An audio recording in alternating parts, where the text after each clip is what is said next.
Goddag, jeg hedder Jesper Sandager.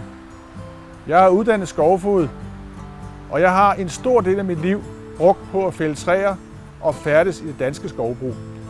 Som 15-årig anskaffede jeg en motorsav og startede med at fælde træer for sommerhusejerne i det nordsjællandske område. Jeg vil nu derfor lige lave en kort introduktion omkring motorsaven og vise den små finurligheder, hvordan man bruger den sikkerhedsmæssigt forsvarligt, og hvordan vi til sidst fælder et træ.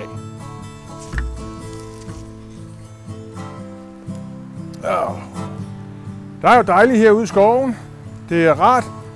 Det er lidt over 7 om morgenen, og når jeg står og kigger, så er det jo totalt vindstille. Og det gør så, at det er perfekt vejr til at fælde træer i.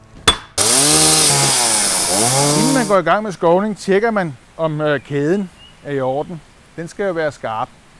Og lige her har jeg lavet en meget interimistisk, platform til at sætte saven, så man kommer i god arbejdshøjde til at file. Filingen foregår ved, at man kører 30 grader hen over tanden og gør den skarp. Den skal være ligesom et barberblad. Og det letter selvfølgelig arbejdet, når man skal ud og skære i træet. Det her, det er betjeningsorganet til start, og når man starter saven, så kører man den helt ned i bund, hernede, og der får den fuld choke. Når så den giver lyd fra sig, så sætter man den derop, det er halv choke, og så bliver den lige varmet lidt op, og så kører man op på etteren, og så skal man lige trykke der, så kører den. Når så man har lige fået saven i gang, så kan man ikke give gas sådan her. Hernede, den låser med det samme. Det er også en sikkerhedsforanstaltning. Man er nødt til at trykke på den øverste. Der trykker man ned, og så kan man give gas. Det er rent sikkerhedsmæssigt, så man altid holder hånden i et ordentligt greb omkring, så man ikke står sådan her, og så kan man ikke give gas. Det her, det er så kædestramning. Man kan sige, at den er lidt slap her. Den skal sidde tæt på, men det skal være sådan, så den ikke yder for meget modstand. Man hiver op her, så skal kæden kunne springe tilbage uden at den hænger og slasker. Og så skal man kunne trække i den sådan her, så der ikke er nogen modstand. Nu har vi gennemgået saven med det sikkerhedsmæssige, men der er en ting, der mangler mere. Det er selvfølgelig det personlige sikkerhedsudstyr.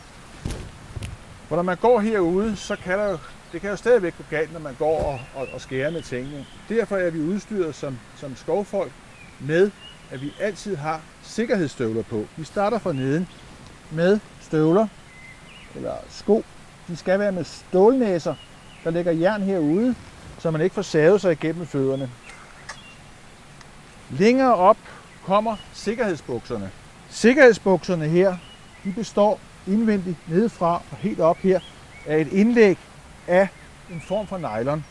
Og det nylon, når man saver i det, så trækker det sig ud, og så går det ind omkring motorsavens trækhjul og standser trækhjulet, så den ikke kan køre mere.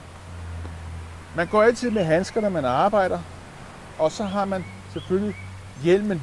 Og hjelmen, den har et visir, og visiret det beskytter mod alt, hvad der kommer af savsmuld og spåner, der kommer op i hovedet på en. Det er lavet af net. Hvis det var af plastik, så ville man svede så meget, så man ikke kunne se ud af det. Selvfølgelig er hjelmen, den er så udstyret med høreværn. Det sidder her. En sav, den kører med ca. 90 decibel, så høreværnet skal på. Hjelmen skal selvfølgelig tage grene, der kommer ovenfra og rammer en oven i hovedet, når der kommer nedfaldende grene, som der jo ofte sker, når man fælder træer. Så man er rimelig beskyttet, og det er obligatorisk og lovpligtigt at gå med det udstyr. Og udover det, så skal den også have noget kædeolie. Her har vi benzinen. Den skal også have noget at leve af, sådan en sav. Og nu skal vi til at fælde træer.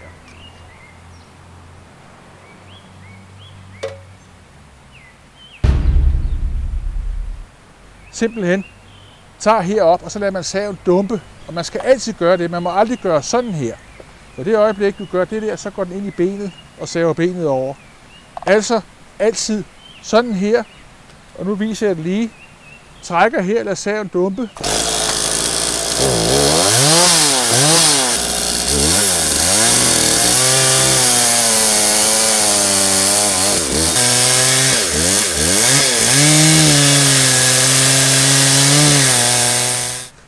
Godt, nu har vi lavet forhugget.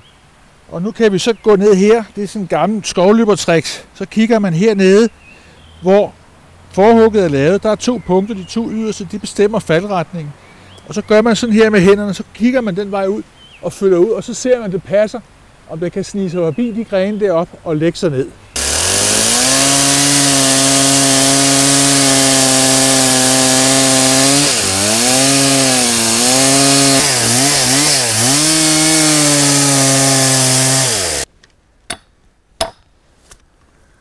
Godt, fordi den har baghæld, så er vi nødt til at sætte en kile i, for at banke den over.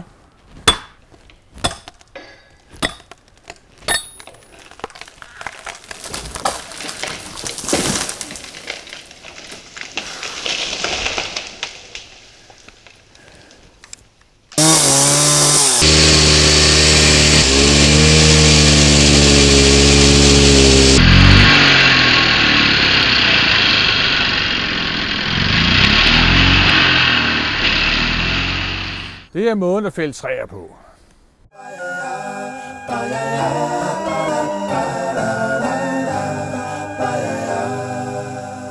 There used to be a graying tower alone on the sea. You became the light on the dark side of me. Love remains a drug that's the high and not the pill.